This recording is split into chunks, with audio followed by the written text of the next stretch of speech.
Hello and welcome to Bharat blossoms. तो हमारी जो सीरीज़ चल रही है प्लेसेस इन न्यूज़ की, उसमें लास्ट लेक्चर में हमने इजराइल के बारे में देखा था। आज हम देखते हैं रेड सी के बारे में। देखिए, रेड सी में भी अभी क्राइसिस चल रही है वहाँ पे हाउती रिबेल्स के द्वारा। तो रेड सी भी इंपॉर्टेंट हो जाता है। तो रेड सी में सबसे पहले हमको क्या देखना है कि भाई रेड सी की बॉर्डरिंग कंट्रीज़ कौन कौन सी हैं। तो रेड सी का मैप देखते हैं जूम इन करके। रेड सी हमारा यहाँ पे आता है। रेड सी हमारा कनेक्ट करता है गल्फ़ ऑफ एडन, यहाँ पे गल्फ़ ऑफ एडन आता है और ये मेडिटेरेनियन सी आता है। तो रेड सी और मेडिटेरेनियन सी हमारी ज्वाइन होती है ये सुएज़ कैनाल से। अब यहाँ पे हमारे दो गल्फ़ भी आते हैं। ये जो हमारा इजिप्ट का सिनाई पेनिनसुला है, इसके लेफ्ट साइड में आता है गल्फ़ ऑफ सुएज़ और राइट साइड में आता है गल्फ़ ऑफ अकाबा। ये इजराइल है। इजराइल के बारे में हमने कल पढ़ा था, यहीं से बेन गुरियन कैनाल ये सब जाती है और ये गल्फ़ ऑफ सुएज़ है। अब देखिए रेड सी को कौन कौन सी कंट्रीज टच करती हैं। तो इसके लिए आपको निमोनिक याद रखना है। एक वर्ड है डेसी, DESSEY। तो डेसी में क्या क्या है देखिए। डी से जिबूती है। जिबूती कहाँ है? जिबूती ये है हमारी हॉर्न ऑफ अफ्रीका पे एकदम छोटी सी कंट्री।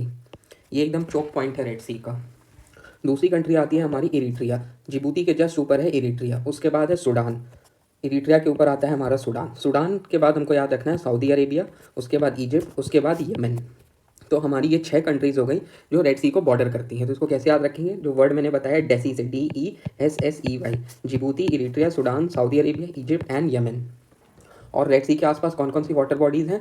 तो रेड सी के ऊपर है मेडिटेरेनियन सी, नीचे है गल्फ़ ऑफ अकाबा, यहाँ हमारे दो और गल्फ़ हैं, गल्फ़ ऑफ सुएज़ और gulf of Suez and gulf of Aqaba यहाँ है। यहाँ पे हमारा है गल्फ़ ऑफ एडन। अब हमारा गल्फ़ ऑफ एडन और रेड सी किससे कनेक्टेड है? तो ये स्ट्रेट का नाम भी बहुत इंपॉर्टेंट है। ये स्ट्रेट आपको याद रखना है, बाबल मंडेब स्ट्रेट। तो हमारे कौन कौन सी जगह यहाँ पे हो गई? पहले तो सबसे पहले रेड सी और गल्फ़ ऑफ एडन कनेक्टेड है हमारा बाबल मंडप स्ट्रेट से।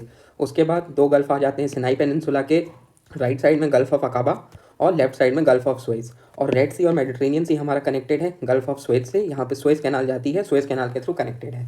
ठीक है, ये हमारी वाटर बॉडीज़ और बॉर्डरिंग कंट्रीज़ हो गई रेड सी की। अब रेड सी क्यों न्यूज़ में है?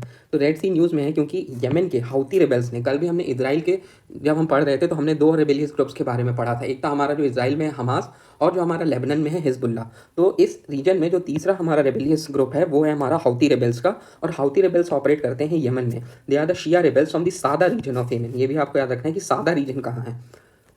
तो जैसे हमास ऑपरेट करता है गाज़ा से, वैसे ही हाउती रिबेल्स हमारे ऑपरेट करते हैं सादा रीजन से। तो ये डायरेक्ट क्वेश्चन भी आ सकता है कि Saada region is located in which country? तो इट इज़ इन यमन। अब देखिए ये वाला जो एरिया है ना, जो चोक पॉइंट है, जो बताया था कि जिबूती वाला चोक पॉइंट है, जो ये वाला जो एरिया है हमारा बाबल मंडेब स्ट्रेट का और जिबूती का, जो कि गल्फ ऑफ एडन और रेड सी को जोड़ता है। तो यहाँ पे अभी हाउती रिबेल्स का प्रेजेंस बढ़ गया है। अब हाउती रिबेल्स क्या कर रहे हैं यहाँ पे देखिए। तो ये रीजन क्यों इतना इंपॉर्टेंट है? पहला तो क्योंकि ये बहुत ही इंपॉर्टेंट शिपिंग रूट है, जो कि एशिया को हमारा, एशिया से वेस्ट एशिया और यूरोप जाने के लिए हमारा अभी ये शॉर्टेस्ट रूट है।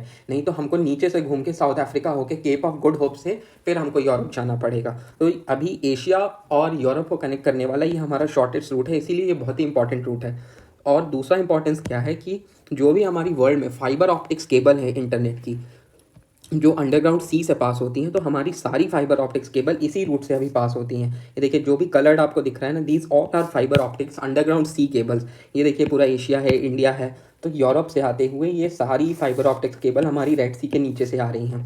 तो अभी हाउती रिबेल्स ने यहाँ पे कुछ ड्रोन अटैक्स किए, कुछ शिप्स को पायरेसी की, शिप्स पे हमला किया और कुछ हमारी फाइबर ऑप्टिक्स केबल डैमेज हो गई। बट हाउती रिबेल्स बोल रहे हैं कि हमने फाइबर ऑप्टिक्स केबल नहीं डैमेज की हैं। तो इससे ये हो सकता है कि हमारा पूरा इंटरनेट शटडाउन हो जाएगा एशिया रीजन में, अगर ये फाइबर ऑप्टिक्स केबल डिस्ट्रॉय हो जाती हैं, और इनको रिपेयर करने में बहुत ज़्यादा टाइम लग सकता है। प्लस इसमें कोई कंट्रीज़ बोलेंगी कि ये हम इसको रिपेयर नहीं करेंगे, ये हमारे रीजन में नहीं आता है। तो it can be a major challenge in geopolitics. देखिए submarine fibre optics cable, 99% of internet traffic is carried by these cables. Data traffic between Asia and Europe can be impacted by 25%। सोचिए कितना ज़्यादा impact होगा अगर जो 99% internet traffic होता है वो इन केबल्स के थ्रू जाता है। तो अब देखिए यहाँ पे कुछ ऑपरेशंस लॉन्च हुए हैं। तो सबसे पहले यूएस ने यहाँ पे ऑपरेशन लॉन्च किया है, Operation Prosperity guardian, along with 20 other countries. तो दूसरा क्वेश्चन ये बनता है कि ऑपरेशन प्रॉस्पेरिटी गार्डियन किसके रिस्पेक्ट में न्यूज़ में है? तो ये हाउती रिबेल्स जो रेड सी और गल्फ ऑफ एडन और यहाँ बाबल मंडेब स्ट्रेट में चल रहा है, तो यूएस ने लॉन्च किया है प्रॉस्पेरिटी गार्डियन। दूसरा है हमारा ऑपरेशन एस्पाइट्स। तो ऑपरेशन एस्पाइट्स लॉन्च किया है यूरोपियन यूनियन ने। ये ऑपरेशंस के नाम आपको याद रखने हैं कि कौन सा किसने लॉन्च किया है।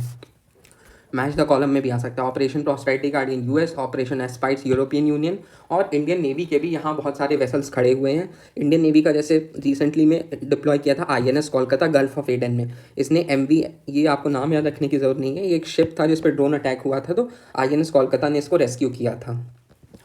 तो रेड सी के बारे में हमारा इतना ही था, ज़्यादा कुछ इसमें नहीं है। आपको बस ये कुछ चीज़ें याद रखनी कि हाउती रिबेल्स कहाँ हैं, इनकी कंट्रीज़ कौन सी हैं, वाटर बॉडीज़ कौन कौन सी हैं, ये फाइबर ऑप्टिक्स केबल वाला क्या मसला है। अब ये देखिए, ये एक Iran led axis of resistance है, मतलब ईरान इनको सपोर्ट करता है। तो कौन कौन से हैं, कल भी हम लोग ये डिस्कस कर रहे थे कि 3 हमारे जो रिबेलियस ग्रुप्स हैं, पहला है हिजबुल्ला लेबनान में, हमास इजराइल में, और हाउतीज़ यमन में। तो ये सारे जो भी हमारे एक्सट्रीमिस्ट टेररिस्ट ग्रुप हैं, तो इनको बोलते हैं Iran led axis of resistance. तो एक्सेस ऑफ रेजिस्टेंस में कौन कौन से आते हैं, तो ये तीनों आपको याद रखने हैं। इनकी कंट्रीज़ कहाँ कहाँ ये ऑपरेट करते हैं ये याद रखना है। तो ये हमारा आज का हो गया कि पूरा रेड सी में क्या क्राइसिस चल रहा है, वहाँ पे क्या क्या इंपॉर्टेंट है। अब नेक्स्ट में हम लोग देखेंगे कि कौन कौन से वॉल्केनोज न्यूज़ में रहे हैं और कौन कौन सी कंट्रीज़ में रही है। तो उसका लेक्चर कल आएगा। Thank you, see you in next lecture.